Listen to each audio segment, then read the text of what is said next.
Gente, nos domingos aqui, já há algum tempo a gente começou a falar sobre esses tesouros, sobre Jesus, escondidos na Bíblia, tesouros que estão muitas vezes por detrás do texto, que estão no subtexto, que estão na simbologia, que estão na tipologia que existe na Bíblia. E a gente tem visto algumas coisas que normalmente somente lendo a gente não consegue enxergar, às vezes até porque há uma revelação como, por exemplo, o Aleph Tav, que a gente só consegue ver se for ler a Bíblia no hebraico, que a maioria das pessoas não tem acesso a isso porque não conhece, não sabe falar nem ler o hebraico. E a gente tem visto aqui que na semana passada a gente viu que Jesus, ele é o princípio e o fim, ele é o primeiro e o último, ele é o princípio e o final, ele é o alfa e o ômega, ele é o Aleph e o Tav.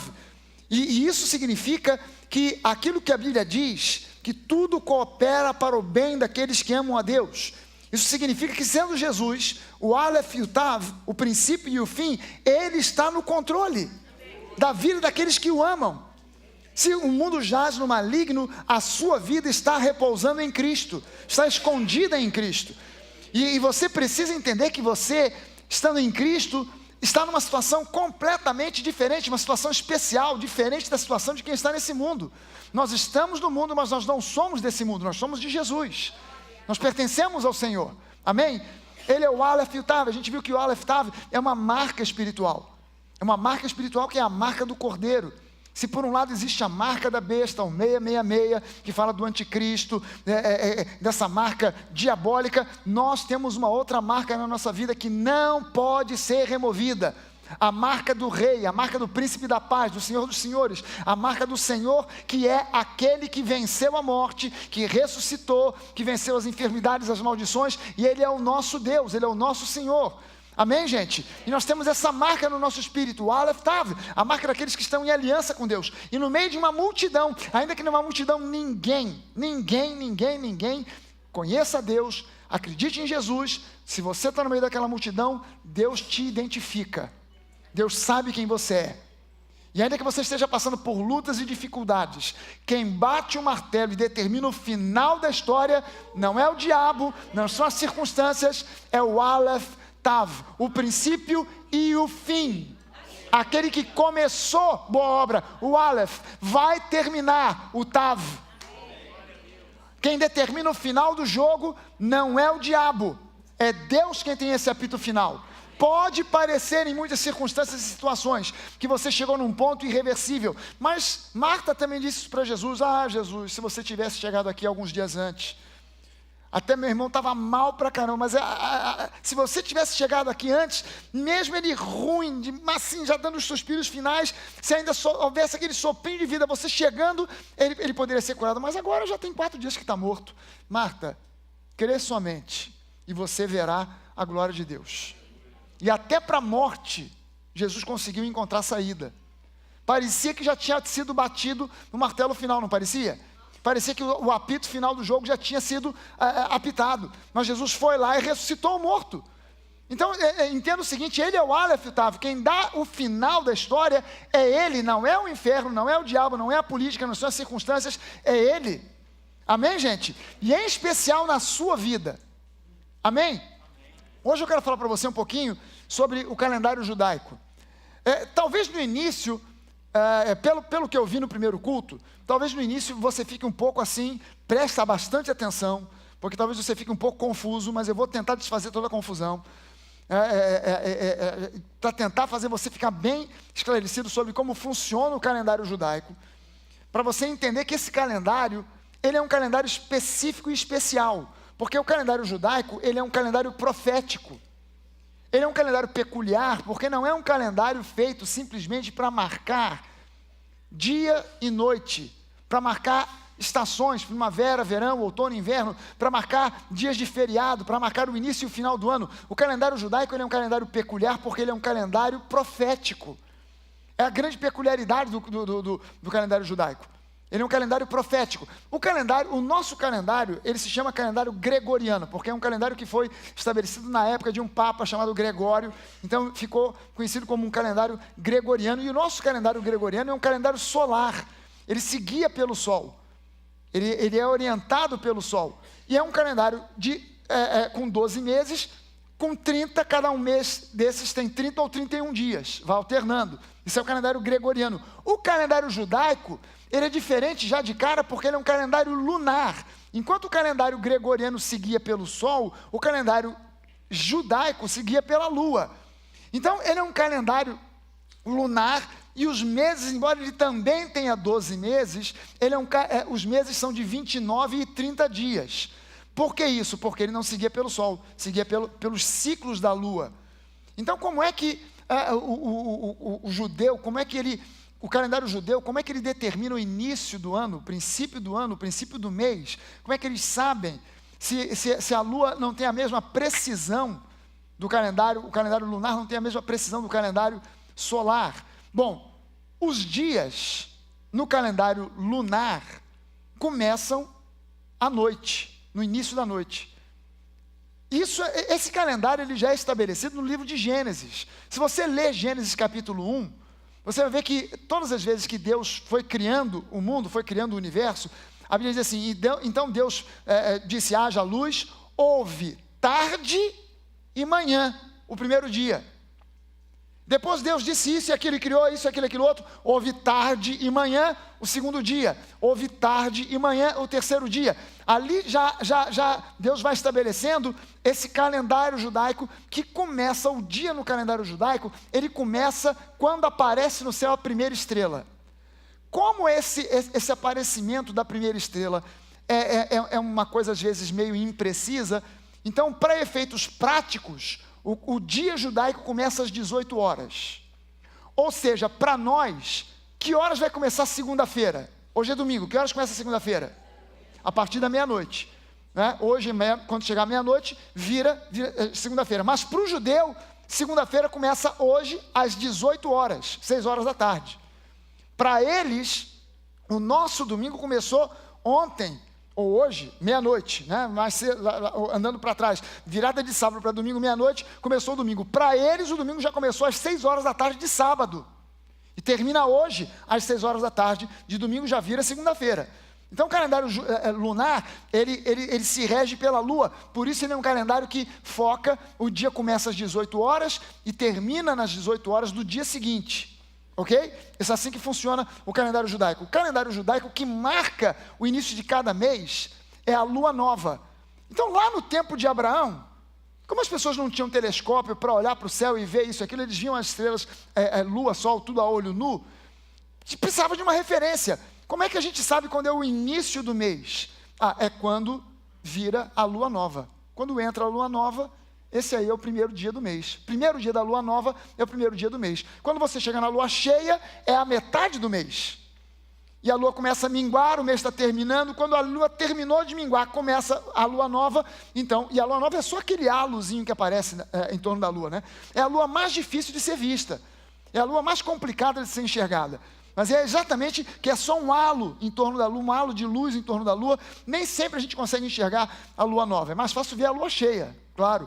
Mas a lua nova é a que marca o início do mês. E até nisso, isso não está aqui no meu esboço, mas só para você entender como o povo legalista, o pessoal que é legalista, acaba sendo enrolado e enroscado com o seu próprio legalismo. Porque se você pega o início do mês, que é a lua nova marca o início do mês e marca o Shabat. O primeiro Shabat do mês é na lua nova. Agora, se você olhar no calendário solar, no nosso calendário gregoriano, às vezes a lua nova começa numa quarta-feira. Ou ela pode estar marcada. Já viu aquelas folhinhas que tem a marcação da lua? Lua nova, lua cheia, lua minguante. Tem gente que usa aquilo para cortar cabelo. Cortar cabelo na lua cheia, que é para o cabelo encher. Não, corta no cabelo minguante que vai ficar careca. E o pior é que tem fundamento mesmo, funciona. Mas, enfim, isso é outro papo, é papo para cabeleireiro, não é para mim. Não é a minha praia. Mas, se você... Peraí, qual é a data de eu cortar cabelo? Deixa eu olhar no calendário. Você vai ver que às vezes a lua nova começa numa quarta-feira. Ou numa segunda, ou numa terça. Aí sabe o que acontece? Como a lua nova marca o início do mês e o início da semana judaica, Se o sujeito diz que o dia de adorar a Deus é o sábado, porque o sábado é o sábado, os sabatistas, há umas igrejas que a gente chama de sabatistas porque focam na lei, e você tem que adorar no sábado, tudo é no sábado, tudo é no sábado. Então qual é o dia de adorar a Deus? Sábado, teria sido ontem, mas no calendário lunar, pode ser que ontem não fosse sábado, mas quarta-feira. Então o camarada está adorando no dia errado. Porque ele está adorando segundo o calendário gregoriano, que não é o calendário da lei, o calendário judaico. Ele se embananou todo, se enroscou, quis levar você para o buraco, e você tem que explicar para essa pessoa que o Shabat não é um dia, o sábado não é um dia, o sábado, o Shabat é uma pessoa, é Jesus. Essa frase que Jesus disse, ela desvenda isso. Vinde a mim, todos vós que estáis cansados, sobrecarregados, e eu vos darei descanso. Não é o Shabat que vai te dar descanso, é Jesus que é o descanso. Amém, gente? Aleluia! Então, o que marca o início de cada mês é a lua nova. Eu coloquei para você ver aqui como funciona o calendário judaico, com todos os seus meses, porque ele também tem uma segunda peculiaridade. O calendário judaico, ele tem um calendário civil e um calendário religioso. O calendário religioso são as festas judaicas que são marcadas no calendário religioso. Aquelas festas que a gente falou aqui, Páscoa, pães asmos, primeiros frutos, Pentecostes, essas festas que foram marcadas pelo próprio Deus, trombetas, tabernáculos, essas festas que foram marcadas pelo próprio Deus, elas foram estabelecidas por Deus dentro de um calendário. E o que marca o início desse calendário religioso é a festa da Páscoa. A Páscoa é a primeira festa do calendário judaico, do calendário religioso, e por ser a primeira festa, lá em Êxodo, quando Deus deu a Moisés a instrução sobre as festas judaicas, ele marcou o mês de Nissan, que é o 7º mês no calendário civil, como sendo o primeiro mês do calendário religioso. Ou seja, como o pessoal do primeiro culto não havia entendido muito bem, eu trouxe uma explicação muito troncha, mas que deu para entender. E a explicação é a seguinte: imagine que o nosso calendário civil vai de janeiro a dezembro, não é isso? Então, em janeiro é o primeiro mês do ano, onde você começa a ver a questão de pagamentos de tributos, imposto de renda, IPVA e aquela coisa toda, é o ano civil. Começa em janeiro, vai até dezembro. Mas o ano religioso começa em julho, o mês 7, que é a festa de São João. O calendário religioso começa em julho. Aí depois tem São Pedro, Santo Antônio, mas as festas religiosas começam em julho. E você vai contando até o próximo mês de julho. É mais ou menos para você conseguir entender essa diferença aqui. Ou seja, os meses são os mesmos do calendário religioso e civil. Primeiro mês do calendário civil.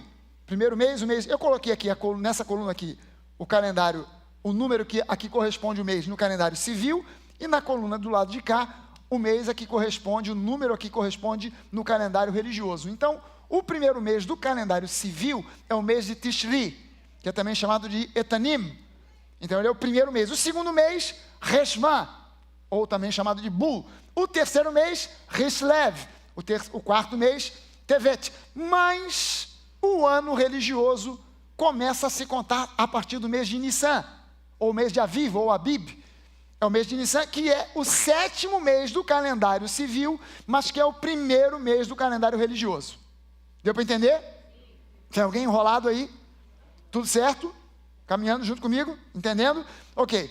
Então, por que isso? Porque quando instituiu a Páscoa, Deus orientou Moisés para que aquele mês, o mês de Nissan, fosse comemorado como o principal, o primeiro mês do ano. Lá em Êxodo, no capítulo 12, os versículos de 1 e 2, diz assim: disse o Senhor a Moisés e a Arão na terra do Egito: este mês será o principal dos meses e será o primeiro mês do ano. Esse era o mês da Páscoa, quando Deus está dando para Moisés as orientações. Olha, nesse mês em que eu vou trazer a libertação, a morte dos primogênitos no Egito, esse mês será para vocês o primeiro mês, o mês mais importante, o mês principal. É o mês em que vocês vão comemorar sempre a Páscoa, em memória daquilo que vocês receberam no Egito, a libertação da escravidão. Então, a partir disso, a partir do mês de Nissan, aí eu vou dar as outras festas. No mês de Nissan você tem a Páscoa, pães asmos e primeiros frutos, que a gente chama, numa maneira global, de a festa da Páscoa. São 3 dias, mas a gente engloba como se fosse uma festa só. A festa da Páscoa que inclui Páscoa, pães asmos, primeiros frutos. Depois, no meio do ano, tem a festa de Pentecostes e no final do ano você tem a festa dos tabernáculos. Então, esses 2 calendários ainda hoje são seguidos e respeitados em Israel. O mês de Tishri não equivale ao mês de janeiro. Por ser um calendário lunar, ele não anda par e passo com o calendário solar. Ele fica um pouco atrasado. Então ele é um pouco indiferente, porque os meses no calendário gregoriano tem 30 a 31 dias. No calendário judaico tem 29, 30 dias. Então ele acaba defasando um pouco. Mas isso para nós agora nem é importante. É importante entender que para nós o calendário civil começa no mês de Tishri, mas o calendário religioso começa no mês de Nissan. O mês de Tishri é o primeiro do calendário civil e o 7º do calendário religioso. O mês de Nissan é o primeiro do calendário religioso e o 7º do calendário civil. Esclareceu ou enrolou mais? Ajudou? Ok, vamos para frente. Quando eu vou agora a Gênesis, no capítulo 8, Gênesis, no capítulo 7 e 8, descreve para nós a história do dilúvio, que é uma história, não é uma lenda. O mundo tenta dizer para nós que o dilúvio é uma lenda, que a arca de Noé não existiu, que Noé é uma figura lendária, não existiram, mas entenda o seguinte, isso faz parte de toda uma campanha de desmoralização das escrituras sagradas, para que os ateus consigam prevalecer. Isso não é uma coisa nova, isso já vem de muito tempo atrás. Você hoje aprende nas escolas apenas uma teoria chamada evolucionismo. Quem disse para você que a evolução já foi comprovada ou provada alguma vez? Eu assisti uma vez um apresentador de televisão dizendo isso. Não, mas a teoria da evolução é uma coisa já comprovada. Não, o nome ainda é esse, teoria da evolução. No dia que ela for provada, deixa de ser teoria. Ela ainda é uma teoria. Ninguém encontrou até hoje provas concretas de que o homem evoluiu do macaco ou de uma bactéria. Isso é uma teoria. O mundo tira isso e as pessoas aprendem isso e acham que isso é uma verdade absoluta. Não é. Ela é tão verdade, é tão teoria quanto a teoria da criação. Não há provas de que Deus criou o mundo, mas também não há provas de que o mundo evoluiu a partir de uma bactéria, ou que o homem evoluiu de uma bactéria. Ninguém conseguiu provar que Deus existe. Nós acreditamos que Deus existe pela fé, mas não existe uma prova que Deus existe. Da mesma forma, não existe prova alguma de que o mundo evoluiu a partir de uma explosão, que o universo veio a existir a partir de uma explosão.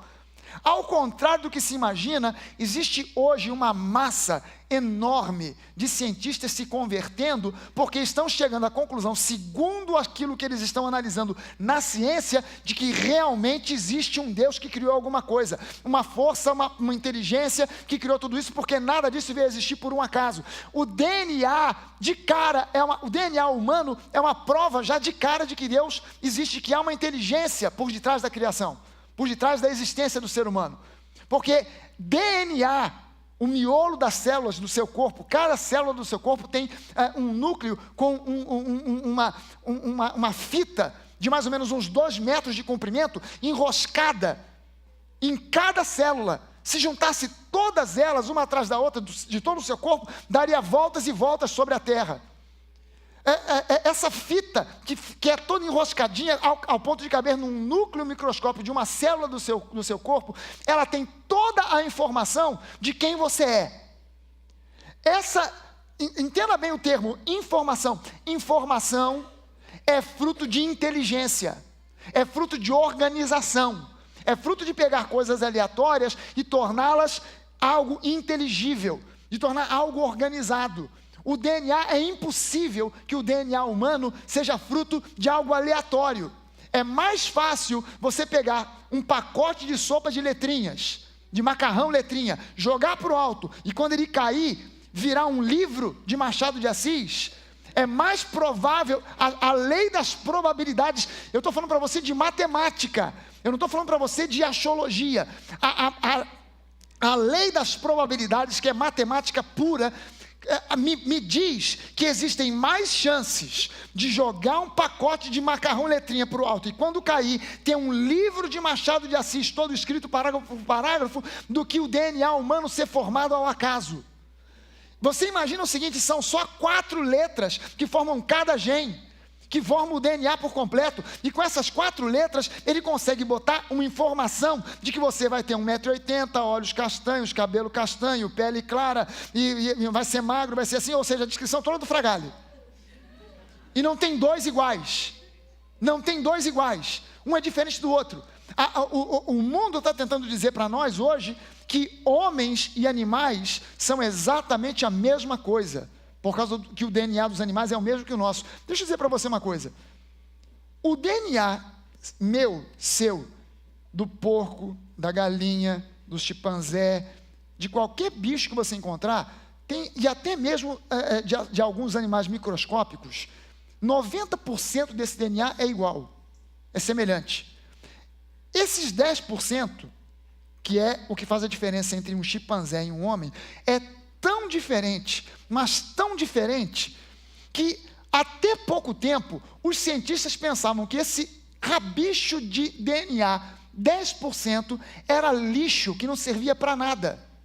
Agora eles começaram a descobrir que é exatamente nesses 10%, que até pouco tempo a ciência chamava de DNA lixo, agora estão descobrindo que é exatamente ali onde está a diferença entre nós e os macacos. Que ali tem algo que é mais do que biologia, é mais do que simplesmente uma diferença biológica. O homem hoje é o ser que predomina a Terra, não porque ele é simplesmente um ser capaz de cooperar um com o outro, e os chimpanzés não cooperam uns com os outros.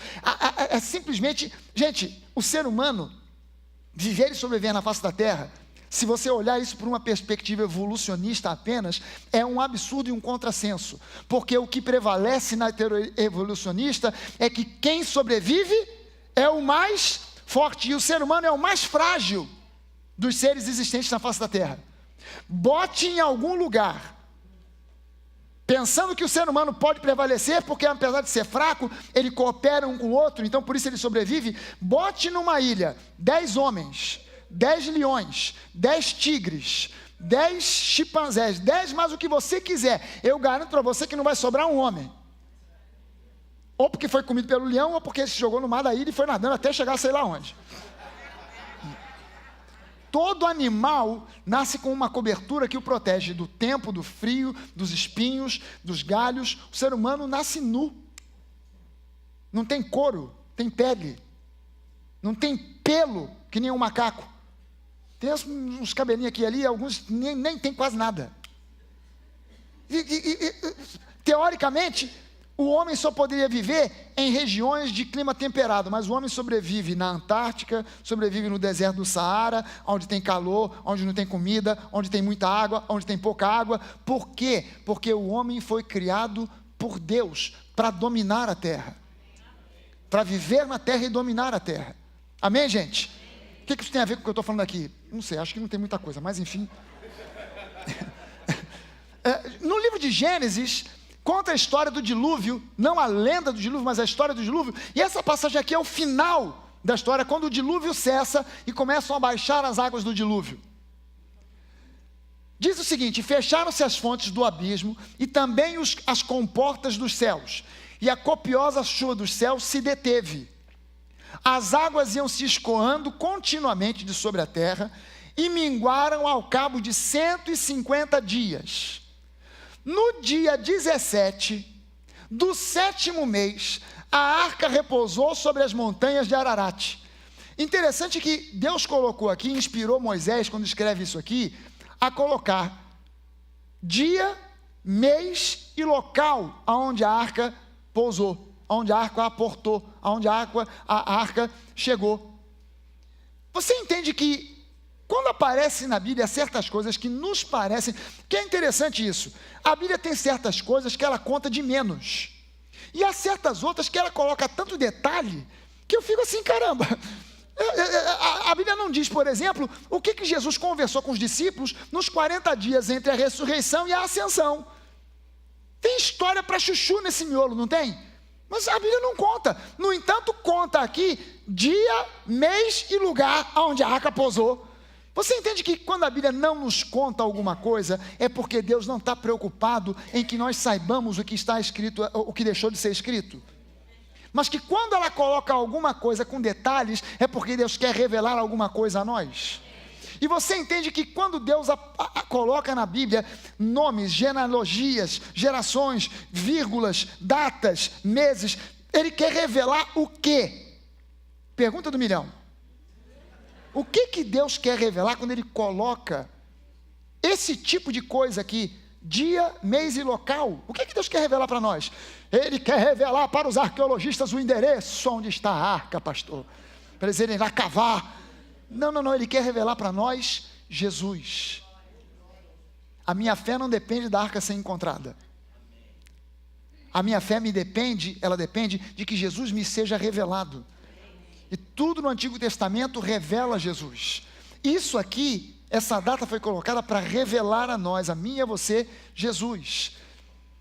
Por qual razão a Bíblia nos dá essa localização da Arca de Noé, onde a Arca de Noé aportou? É simplesmente para revelar a Jesus. Na simbologia bíblica, gente, de cara, eu quero que você entenda que a arca, ela aponta para Jesus. A arca revela Jesus, ela é um símbolo que aponta para Jesus. Do lado de fora da arca, havia chuva, enchente, dilúvio, raio, trovão, morte, gente morrendo, animais morrendo, mas dentro da arca havia preservação e segurança. Jesus, ele é um tipo que aponta, a arca é um tipo que aponta para Jesus. A arca fala a respeito de Jesus. Durante o dilúvio, fora da arca havia tribulação, terror, morte, mas dentro da arca, porém, havia segurança e ninguém que estava dentro da arca pereceu. Nenhuma pulga que estivesse dentro da arca, porque tinha pulga na arca, nenhuma pulga dentro da arca pereceu. Amém, gente? Do lado de fora não sobrou viva alma. Dentro da arca, todos que estavam dentro da arca, homens e animais, todos foram preservados. Amém? A arca não tinha janelas para os lados. Se você já viu algum desenho da arca, eu não sei porquê as pessoas enfatizam tanto a arca de Noé para as crianças da escola dominical. E os adultos ficam sem saber nada sobre a arca. E quando você pega esses livrinhos das crianças, em geral, não os nossos, porque a gente já fabrica o nosso próprio material para a geração nova. A gente não adota revista comprada em editora, publicada por outras igrejas, denominações. Nós produzimos o nosso próprio material. Quando você pega, às vezes, esse material, você olha e a arca está desenhada com janelinhas assim do lado. A arca não tinha uma janela para o lado, para a lateral. As janelas da arca todas eram para cima. Todas elas olhavam para cima. Para quê? Para que Noé, a sua família, não ficassem olhando para enchente, para morte, corpo boiando, gente morrendo, sufoco, desespero, mas para que eles ficassem olhando diretamente para o céu, que simbolicamente aponta para a morada onde Deus está. Amém, gente? Noé, ele foi o 10º depois de Adão. Se você pegar aquela genealogia que aparece em Gênesis, a partir da criação de Adão, Noé foi o 10º. E 10 é um número que aponta para a lei. 10 é um número que simbolicamente aponta para o reino do anticristo. 10 é um número que simbolicamente aponta para provação e tribulação. O número 10 também simboliza o dízimo, responsabilidade, governo, ordem, restauração, mas primariamente o número 10 na simbologia bíblica aponta para a lei, para o reino do anticristo, para a provação e para a tribulação. Do lado de fora da arca havia tribulação, provação.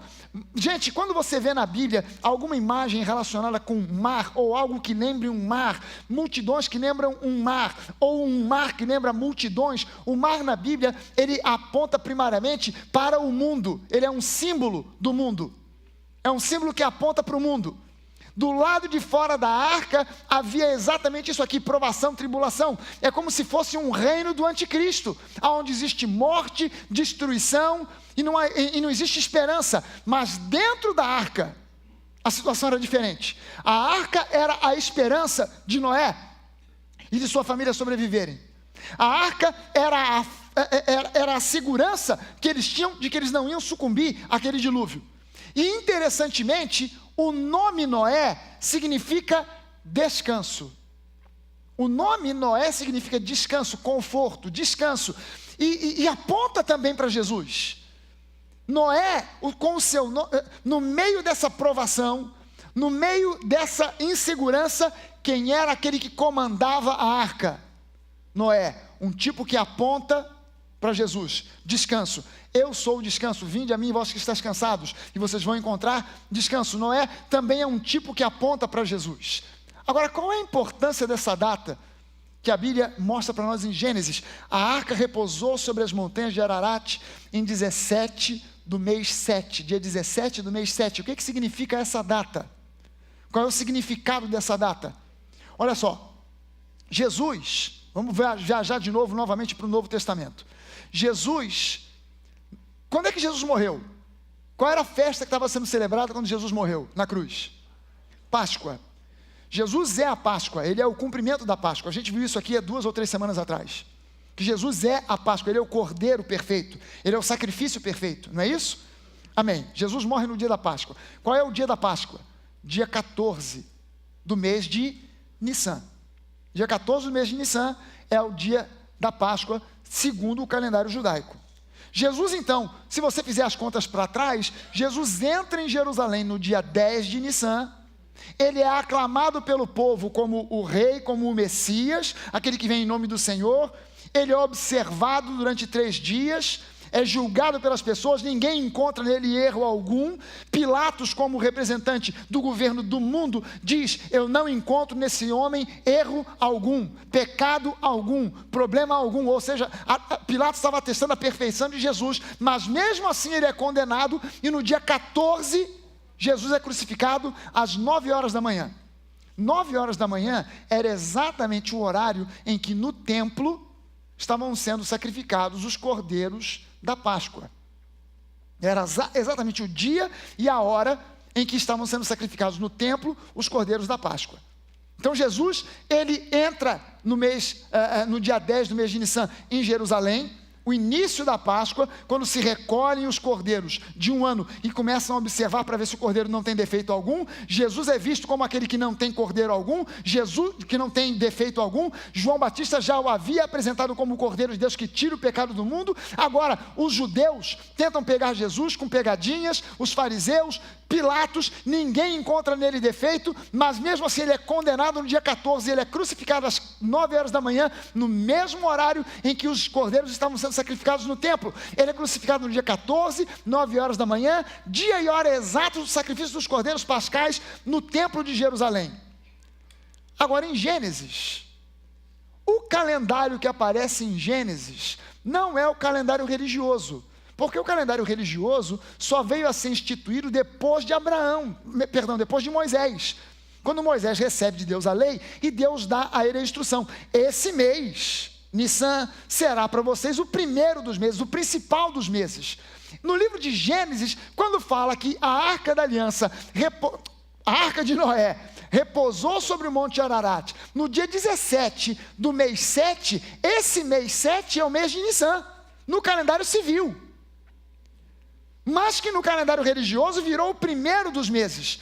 Então, quando você olha para esse dia, o dia 17 do mês 7, quando a Arca da Aliança pousou, o calendário que rege a Páscoa é um outro calendário, é o calendário religioso, que só passou a existir a partir de Moisés, com a instituição da Páscoa. Ou seja, se você olhar, você vai ver que o mês de Nissan, no calendário civil, é o mês de número 7. No calendário religioso, ele é o mês de número 1. Quando em Gênesis diz que a Arca da Aliança, a Arca de Noé, no dia 17 do mês 7, pousou sobre o Monte Ararat, está falando sobre o dia 17 do mês de Nissan, ok? No dia 17 do mês de Nissan, a Arca de Noé pousou sobre o Monte Ararat. Que dia 17 é esse? Jesus foi crucificado no dia 14, ressuscitou no terceiro dia. 14 mais 3, 17, ou seja, a arca de Noé repousou sobre o Monte Ararat no exato dia em que Jesus ressuscitou de entre os mortos. E interessante é que o nome, eu botei destacado ali o mês de Nissan, para você ver que ele é o 7º mês do calendário civil, mas é o primeiro do mês religioso, do calendário religioso. Jesus, ele morre no dia 14, ressuscita no 3º dia, que é o dia 17, o mesmo dia. E interessante que Jesus então ressuscitou no mesmo dia, no exato dia em que a arca de Noé, que é um tipo de Jesus, repousou sobre o Monte Ararat. E o nome Ararat significa: a maldição foi quebrada. O nome Ararat significa: a maldição foi quebrada. Gente, Deus não dá ponto sem nó. Deus não faz coisa por acaso. Ele escolhe justamente aquele monte que tinha esse nome. A maldição foi quebrada, e a arca, que representa Jesus, governada por Noé, que era o descanso que aponta para Jesus, ela podia pousar em qualquer outro monte. Tinha monte para tudo quanto é lado no mundo. Deus direcionou aquela arca exatamente para pousar em cima de um monte cujo nome significa: a maldição foi quebrada. O que significa isso? Jesus, na cruz do Calvário, no dia 14, quando ele morre, ele diz: está consumado, ou seja, acabou a maldição foi quebrada. Quem quebra a maldição na sua vida não é unção com óleo, não é a oração do pastor. Quem quebra a maldição na sua vida é a entrada de Jesus. Quando ele chega na sua vida, toda a maldição é quebrada, toda a maldição é removida. Toda a maldição é removida. E a imagem disso já aparece no Antigo Testamento, já aparece lá em Gênesis. Ou seja, essa teologia de maldições hereditárias é de gente que não consegue ler e entender a Bíblia de acordo com a interpretação que o próprio Deus dá, mas que acaba entendendo de acordo com a interpretação dos homens apenas. E eu preciso entender a Bíblia como Deus entende. Quais são as implicações diretas disso? Porque até agora eu falei para você de teologia pura. Deixa eu falar para você de teologia aplicada. Não me adianta saber que 2 mais 2 é igual a 4, se isso não tem aplicação na minha vida do dia a dia. Deixa eu mostrar para você as implicações diretas dessa história toda. Se você está em Cristo, meu irmão, você está na arca. O mar pode se agitar, tempestades, furacões aparecer, mas se você está na arca, você está no lugar de segurança. Não importa o que aconteça nesse mundo, meu irmão, não fique com os olhos nas circunstâncias. A arca não tinha janela para a lateral, a arca só tinha janela para o alto. E o apóstolo Paulo, ele diz que nós precisamos andar, caminhar, firmando o nosso olhar no autor e consumador da nossa fé, Jesus. Amém? Eu não posso andar de acordo com circunstâncias. Se eu fico olhando para as circunstâncias, eu vou tremer, porque as circunstâncias dizem: a inflação está aí, a crise, a recessão, não tem jeito, vai faltar, o desemprego está aumentando, e não tem jeito, e coisa e tal. Não, eu preciso olhar para Jesus. Eu preciso saber que mesmo no meio do dilúvio, mesmo no meio da crise, mesmo no meio do reino de um anticristo, eu estou na arca. Eu estou num lugar de segurança. Eu estou num lugar onde quem está dentro não perece. Amém, gente? Se você está dentro da arca, você não vai perecer. Aleluia! Será que você pode dizer isso para a pessoa que está do seu lado? Profeticamente: meu irmão, você está na arca, você não vai perecer. Aleluia! Segunda coisa: se você está na arca, não fique olhando para o maremoto. Olhe para o alto, de onde vem o teu socorro e a tua segurança. Davi diz isso num dos salmos: eu olho para os montes e eu pergunto para mim mesmo: da onde me virá o socorro? Cara, será que vem de lá, vem do norte, vem do leste, vem do sul, vem do oeste? Será que em algum momento desses vai sair de trás daquela montanha uma cavalaria, a cavalaria do General Custer, para me resgatar? Será que eles vão vir com trombeta nos cavalos? Não, o meu socorro vem do Senhor, que criou cada um dos montes, que criou o céu e a terra. O teu socorro não vem de homens, o teu socorro não vem de empresas, o teu socorro não vem de coisas naturais, o teu socorro vem do Senhor. Deus, Ele usa homens, Ele usa empresas, Ele usa coisas naturais, mas o teu socorro não vem de nada disso, o teu socorro vem dEle. Amém? E você precisa olhar e firmar o seu olhar nele. Aleluia! Quando nós cantamos hoje aqui, estou firmado em Jesus, Ele é a minha força, eu estou firmado em Jesus, ou seja, os meus olhos estão nele, não nas notícias do mundo, nas notícias de corrupção, de desgraça. Tudo isso é real, eu não ignoro nada disso, eu não estou alienado do mundo, mas eu não sou do mundo, amém? Aleluia! Terceira coisa, o comandante da arca era Noé, que significa descanso. O mundo jaz no maligno, mas o seu comandante é o príncipe da paz.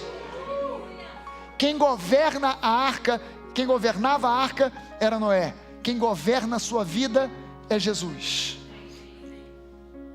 Não entregue o governo da sua vida para mais ninguém. Não delegue isso para mais ninguém. Ele é o Senhor dos senhores, Ele é aquele que está no comando, Ele está no controle de todas as coisas, e em especial da sua vida. Ele é o Aleph e o Tav, o princípio e o fim. Ele é aquele que determina como terminam as coisas. Então você precisa confiar de que o seu final será muito melhor do que o início. Há uma frase no mundo que diz assim: rapaz, quando começa mal, em geral termina mal. Começou mal, vai terminar mal. Não, começou mal, mas se Deus está no controle, vai terminar bem. Porque Deus é especialista em virar jogo, em virar mesa. Deus não vai deixar você ao sabor dos ventos desse mundo. Deus não vai largar você ao sabor das vontades do inferno. O inferno pode aprontar o que quiser.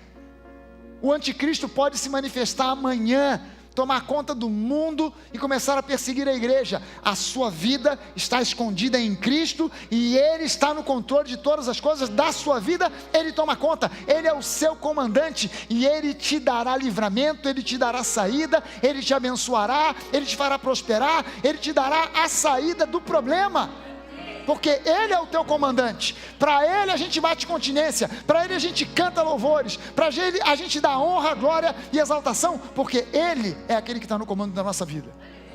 Aleluia. Quarta coisa, eu só coloquei 4. Você que entende mais de Bíblia do que eu, poderia colocar 20.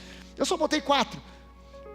Quarta coisa, a arca de Noé tocou no Monte Ararat no mesmo dia em que Jesus ressuscitou, vencendo a morte e toda maldição. Então, por favor, nunca mais atribua qualquer problema que você possa estar passando a alguma maldição, alguma coisa do passado. Não, isso aqui é porque eu estou pagando o que eu fiz lá atrás. Isso aqui meu irmão, Deus, Ele é especialista em mudar o jogo, e Deus pode entrar em cena, e a Bíblia diz isso, que quando Deus entra em cena, Ele transforma uma videira de uvas bravas em uma videira de uvas nobres. Eu preciso confiar que aquilo que eu estou colhendo hoje não é o fruto daquilo que eu semeei lá atrás. Não. Deus pode mudar a minha colheita a qualquer momento.